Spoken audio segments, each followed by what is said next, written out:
very unattractive roast chicken. There's no water or anything? No water, nothing at all. Take the bones out and just put them into a large saucepan. It's important you have a large pan because you're going to be adding quite a lot of water. And, you know, if you start off with a small pan, you're just going to find yourself stuck. Take out the bulky stuff. So what you've got here already is the flavour of a caramelised roasted onion. Is something that's quite delicious. Right. All this fat here, just tip this out because you don't want that. And that's just literally the chicken from the fat. carcass. Yeah.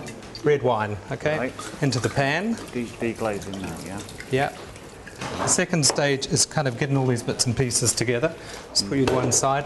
Now, what I like to put into my jus are things that are slightly unusual, of course. The carrot's not so unusual, but the ginger is. Ginger, normal sort of traditional classic herbs, but I also like to use celery, which again is nothing unusual in that. No. Lemon peel. I just find that in a chicken stock, a bit of lemon peel is quite a good thing to have. Put that to one side, and then ginger. And you don't need to peel it. You're making a stock. You're going to strain it at the end. So long as the skin is nice and healthy looking, not sort of some skanky looking thing, you can just put that in.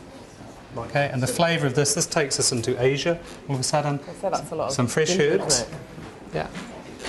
And then this here, what happens is this just simmers away, and this is called deglazing the pan. It's kind of the second step. So there's all that lovely kind of caramelizey stuff stuck to the bottom of the roasting dish, but that's all good flavour. Okay, so what you do, you add the liquid, bring it to the boil, and that lifts all those things off. Yep. And this gets tipped in into the dish, into the pot. Get yourself a spatula, kind of scrape all those bits and pieces off, and that goes in there. Cover this with water, cold water, bring it to the boil. Yep. This sounds complicated, but it's pretty straightforward. Bring it to the boil, skim off any foamy bits that come up because they're just going to boil back into the stock.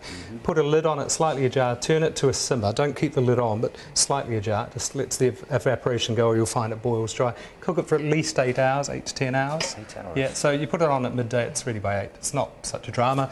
You end up with this here, this is the stock that's been cooking now for 8 hours, okay? I thought it actually looked dark So it's green gone nice and colour. dark brown. The colour's from the roasting, it's from the onion skins, it's from the chicken. Flavour's quite good. Okay, that's our third step. The last step is that you then strain it. Just get yourself a bowl and a fine sieve, tip it through the fine sieve, put it into another saucepan, and reduce it down to about a quarter of what you had. And you end up with this really rich, very dark stock. Okay, and people will think it's beef stock, but it ain't. Still very thin though, isn't it? Does it not need to be? No, that's good. Yeah, you don't want something too meaty. Right. Yeah. Okay, the next step is making the chorizo mash. Now, chorizo is a spicy sausage from Spain. If they make it without smoked paprika or pimenton, it's called salchichon. If you add smoked paprika, it's called chorizo. Okay, it's the smoked paprika that gives it this flavour. And what you want to do is split it open.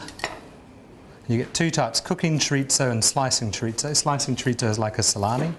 Pull the skin off. Okay, you want to pull the skin off a few of these, discard that, throw this in a food processor, blitz it up, and it gives you kind of like a mince, if you want a better description. Put it into a saucepan with some olive oil, and it becomes lovely and cooked and bacony smell. This goes into these potatoes that have just been cooked. Yep, tip it in there. Look at that. I tell you, this is one of the nicest ways to eat potatoes. Mash that.